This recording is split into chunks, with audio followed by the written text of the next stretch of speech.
అదే వ్యాపారం జరిగితే లేదు లేదు అసలు కంట్రోల్ అయిపోయింది, నమ్మాలి జనం.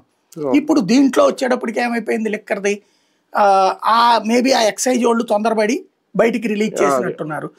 దాంట్లో చూడండి విశేషం, పట్టుకున్న అధికారిని సస్పెండ్ చేశారు. ఆవిడ సరిగ్గా చెక్ చేయట్లేదని పట్టుకున్న అధికారిని సస్పెండ్ చేశారు. ఎంబిందు ఏదో ఉంది ఆవిడ లేడీ, ఆవిడని సస్పెండ్ చేశారు. పట్టుకున్నది ఆవిడ రేస్ చేసి ఆవిడనే సస్పెండ్ చేసి పడేశారు. ఆవిడ నేతృత్వం బృందమే పట్టుకుంది, ఆవిడని సస్పెండ్ చేశారు. అది ఒక ఎత్తు. అదేమంటే ఇంతవరకు నువ్వు కనిపెట్టలేకపోయావని.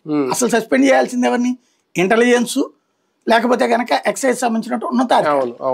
ఇక్కడ దాకా జరుగుతుంది. అది అయిపోయింది, అక్కడతో ఒక ఆస్పెక్ట్ క్లోజ్ అయిపోయింది. అంటే కక్ష తీర్చేసుకున్నారు. సెకండ్ ఆస్పెక్ట్ ఏం చేయాలా అంటే కొన్ని రోజులేమో ఇట్లా తీసుకొచ్చారు, మావాడైనా సరే వదిలిపెట్టారు. కానీ అది జనంలోకి ఇప్పుడు ఆ లిక్కర్ కుంభకోణం ఇష్యూని హైలైట్ చేద్దామంటే జనంలో అది పోయింది. అది పెద్ద డ్రామా అనేది అర్థమైపోయింది. రెండోది దీని ముందు చూస్తే అక్కడ ఏంటి, మీరు ఆరోపిస్తున్నారు, ఇక్కడ ఒరిజినల్ గా పట్టుబడింది కాబట్టి ఇక్కడ బయటకు వచ్చేస్తుంది. దీన్ని కవర్ చేయాలంటే ఏంటి అని ఆలోచించినప్పుడు ఇక లాభం లేదు అన్నప్పుడు ఈ కొత్త కాన్సెప్ట్ తెర మీదకి తీసుకొచ్చారు. తెర మీదకి తీసుకొచ్చి ఎక్కడైనా సరే మర్డర్ జరిగితే పోలీస్ తీసుకెళ్లాలి, అరెస్ట్ చేయాలి, జైల్లో పెట్టాలి. అలా కాకుండా మర్డర్ జరిగితే దీని మీద సిట్ వేస్తానని మొన్న ఏదైతే తమిళనాడులో చేశారో, లేకపోతే మన